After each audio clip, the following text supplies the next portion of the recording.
Hello everyone, this is Nagin. Welcome to my YouTube channel Explore Psyche. The topic of discussion is the personality psychology or simply personality. तो हम देखते हैं कि in daily life activities we use word personality many times to describe a person's character or his living style.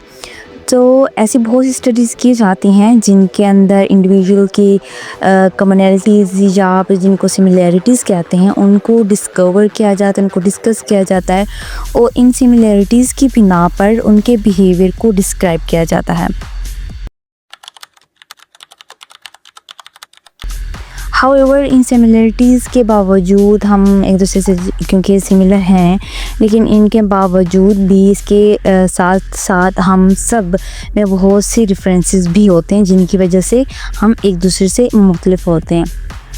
इस बात को समझने के लिए हम एक एग्ज़ाम्पल लेते हैं कि 3 आदमी हैं जो कि एक सिचुएशन आप कह लें ट्रैफिक जैम में स्टक हो गए हैं।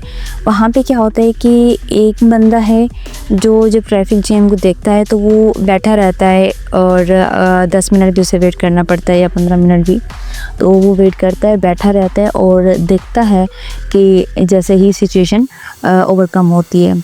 दूसरी साइड पे दूसरा जो बंदा बैठा है, जो हमारा दूसरा पर्सन है, वो क्या करता है कि पहले तो 5 मिनट वेट करता है, लेकिन फिर उसके सब्र का पैमाना लबरेज हो जाता है, जो कि हम कहते हैं अक्सर। तो उसके बाद वो उठता है अपनी गाड़ी से और चीखना चिल्लाना शुरू कर देता है और जाके आगे देखता है कि आगे क्या सिचुएशन है। लेकिन तीसरा बंदा जो है वो जैसे ही ट्रैफिक जैम के अंदर आता है तो फ़ौरन से ही वो गाड़ी से बाहर निकलता है और लोगों को गालियाँ देना शुरू कर देता है, गुस्सा होना और इस तरह का बिहेवियर वो शो करता है। अब हम देखें कि सिचुएशन तो एक ही है, लेकिन पर्सन जो है वो मुख्तलिफ हैं और वो मुख्तलिफ बिहेवियर ही शो कर रहे होते हैं। इसीलिए जहाँ पे इस बात पर स्टडीज़ की गई सोशल साइकोलॉजी के अंदर, इंडस्ट्रियल साइकोलॉजी के अंदर, इन चीज़ों को जहाँ पे स्टडी किया गया कि बहुत सी चीज़ों में हम सिमिलर हैं, वहीं पे ये स्टडीज़ भी की जा रही हैं कि हम बहुत सी चीज़ों में एक दूसरे से मुख्तलिफ भी हैं। हमारा बिहेवियर, हमारे एटीट्यूड्स, हमारे जो रिएक्ट करने की जो रिस्पॉन्सेज हम देते हैं या रिएक्ट करते हैं, ये सारी चीज़ें एक दूसरे से डिफ्रेंशिएट भी कर रही होती हैं। एटिमोलॉजी ऑफ पर्सनैलिटी की बात करें तो the word personality is derived from a Latin word persona, जिसका मतलब होता है मास्क। यानी कि मास्क का मतलब होता है कि जब हम किसी कैरेक्टर को परफॉर्म कर रहे होते हैं और एक मास्क हमारे चेहरे पे होता है, वही उसको जो इसके मीनिंग्स हैं वो इसी मीनिंग्स के अंदर में वर्ड ये आता है। तो पर्सनैलिटी की डेफिनेशन तो साइकोलॉजिस्ट ने हर साइकोलॉजिस्ट ने अपनी स्टडीज़ के अकॉर्डिंग अपने अंदाज़ में इसको डिफ़ाइन किया है, मुख्तलिफ़ साइकोलॉजिस्ट ने मुख्तलिफ़ अंदाज़ में। लेकिन अगर हम इसको जो है जनरली अगर इसको हम डिफ़ाइन करें तो personality can be defined as a unique pattern of relatively stable and enduring aspects of individual which distinguish them from others, making them unique। कि अगर हम इसको जनरली डिफ़ाइन करें तो हम ये कह सकते हैं कि एक स्टेबल और इंड्योरिंग यूनिक पैटर्न होते हैं हर इंसान के अंदर मुख्तलिफ़ एस्पेक्ट्स को लेके, जो उन्हें यूनिक बनाते हैं और एक दूसरे से डिफ्रेंशिएट करते हैं। सो नाउ हर पर्सनैलिटी की डिफरेंट डोमेन्स होती हैं, डायमेंशंस होती हैं, या जिनको आप कह सकते हैं एस्पेक्ट्स होते हैं। इनको सिंपली हम साइकोलॉजिकल एस्पेक्ट्स भी कह सकते हैं एक पर्सनैलिटी के अंदर। और हम इसको पढ़ेंगे डायमेंशंस ऑफ द पर्सनैलिटी, यानी कि इसकी कितनी डायमेंशंस हैं या कितने साइकोलॉजिकल एस्पेक्ट्स होते हैं एक पर्सनैलिटी के अंदर। तो 4 तरह की डायमेंशंस होती हैं जिन्हें हम साइकोलॉजिकल एस्पेक्ट्स भी कह रहे हैं, जिनके अंदर आती हैं ट्रेट्स, आती हैं हमारे पास मोटिवेशन, टेम्परामेंट एंड कैरेक्टर। तो ट्रेट्स क्या होती हैं? ट्रेट्स हैं एक पर्सनैलिटी की रिलेटिवली परसिस्टेंट कैरेक्टरिस्टिक्स होती हैं जिनकी वजह से हम मुख्तलिफ़ सिचुएशंस में कंसिस्टेंट बिहेव करते हैं और इंडिविजुअल्स को एक दूसरे से कंपेयर कर पाते हैं।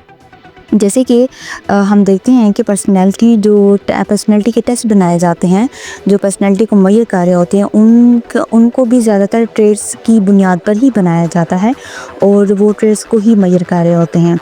जहाँ पे हम वर्ड यूज़ करें रिलेटिवली परमानेंट, तो इन्हें रिलेटिवली परमानेंट इसलिए कहा गया है क्योंकि इनमें ओवर द टाइम तब्दीली आती रहती है। फॉर एग्ज़ाम्पल अगर एक शख्स इंट्रोवर्ट है तो ज़रूरी नहीं है कि वो टिल डेथ वो इंट्रोवर्ट ही रहे। कुछ सालों बाद आप कह लें 10 साल बाद स्टडीज़ कहते हैं कि 10 साल बाद पॉसिबली वो इंसान इंट्रोवर्ट नहीं रहेगा, उसके अंदर थोड़ी बहुत एक्सट्रोवर्जन भी आ जाती है। सेकंड है मोटिवेशन। मोटिवेशन, जब तक हम किसी काम के लिए ख़ुद को मोटिवेट नहीं करते तब तक उस काम को करने के लिए ख़ुद को इंगेज भी नहीं कर सकते हैं। जब तक हम अपने आप को अपने अंदर से उस काम के लिए जैसे आप कह दें कि राज़ी नहीं कर पाते हैं ना, कि हम ख़ुद को तब तक उसके लिए इंगेज भी नहीं कर पाते हैं कि हमने ये काम करना है। नंबर थर्ड है टेम्परामेंट। टेम्परामेंट का मतलब होता है कि हमारा इमोशनल बिहेवियर या जो हमारा इमोशनल मूड हो गया मोस्ट ऑफ़ द टाइम वो कैसा रहता है, कि हमारा जो मूड है वो ज़्यादातर टाइम किस तरह का रहता है। वही जो हम ज़्यादातर टाइम वो शो कर रहे होते हैं वही हमारा टेम्परामेंट होता है, वही हमारे एक जो हमारी पर्सनैलिटी होती है उसका एक इम्पॉर्टेंट एस्पेक्ट होता है। और एक इम्पॉर्टेंट बात होती है कि जो टेम्परामेंट होता है ये इनेटली डिटरमाइन होता है, यानी कि बाय बर्थ से ही ये जो होता है हमारे साथ होता है। उसके बाद है कैरेक्टर। कैरेक्टर का मतलब होता है कि हम कितना ज़्यादा मोरल हैं या कितने ज़्यादा हम इमोरल हैं। कैरेक्टर को हम आम लफ्ज़ों में ज़मीर भी कहते हैं। और तो ये थे 4 डायमेंशंस ऑफ पर्सनैलिटी या आप कह लें साइकोलॉजिकल एस्पेक्ट्स, जिसके अंदर हम मोटिवेशन देते हैं किसी काम को करने के लिए बहुत ज़रूरी होती है। और इसके टेम्परामेंट क्या होते हैं, टेम्परामेंट जो होता है हमारा एक कंसिस्टेंट या कह लें या ज़्यादातर रहने वाला मूड होता है। कैरेक्टर हमारा किस तरह का है, मोरल ज़्यादा है या इमोरल ज़्यादा है, और ट्रेट्स किस तरह की होती हैं। तो इसमें हमने पर्सनैलिटी की डेफिनेशंस देखी और डायमेंशंस देखी।